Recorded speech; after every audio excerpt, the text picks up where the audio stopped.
स्वामी समर्थ. आज सकाळी ना थोडी कामाची गडबडच चालली होती माझी, कारण हॉटेल ओपनिंग सेरेमनीला जायचं होतं मला. आणि तशी लवकरच आंघोळ वगैरे करून घेतली आणि देवाची पूजा वगैरे करून घेतली आणि तशी कामं पण आवरून घ्यायची होती सगळी लवकर लवकर. तसं ते पण लाडूसोबत करायचं म्हणजे आजकाल मुश्किलच झालं आहे मला. तिची प्रत्येक कामात मध्ये मध्ये असते, सांगितलेलं ऐकत पण नाही, मध्ये मध्ये करत असते. रागवायचं पण भीती वाटते, पटकन रडते.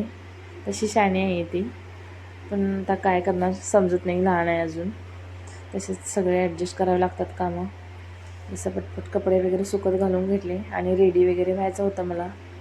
सुकत घालून झाले. मग आम्ही दोघी मस्तपैकी रेडी झालो. तसं लाडूचे पप्पा सोडायला येणार होते आम्हाला, त्यांना सुट्टी नव्हती. मग त्यांनी आले, नंतर मी मस्तपैकी रेडी झालो आणि गेलो आम्ही.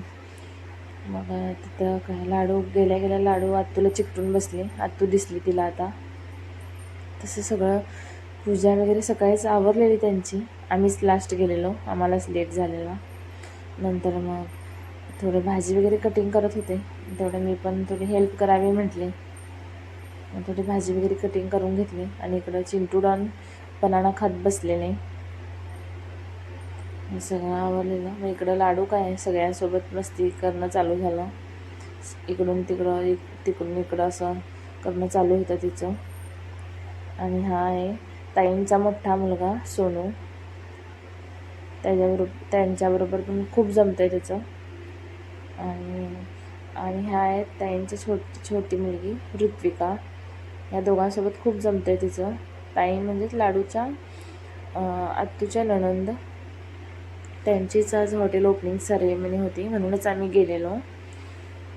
लाडू खूप खुश होती. तिला बाहेर गेलं की अशीच खुश असते ती. मग याच त्या ताई दिदीच्या नणंद. आणि इकडं सोनूने पूजा वगैरे करून घेतली, देवासमोर नैवेद्य वगैरे दाखवून घेतला. आता देवासमोर नैवेद्य दाखवून घेतला म्हणजे आम्ही पण जेवायला मोकळे.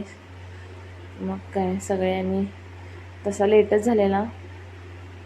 मग सगळ्यांनी आम्ही जेवण वगैरे घेतलं. मग आता लाडू पण कंटाळलेली. मग आम्ही घरी निघून आलो. घरी येऊन थोडं दोघी फ्रेश झालो.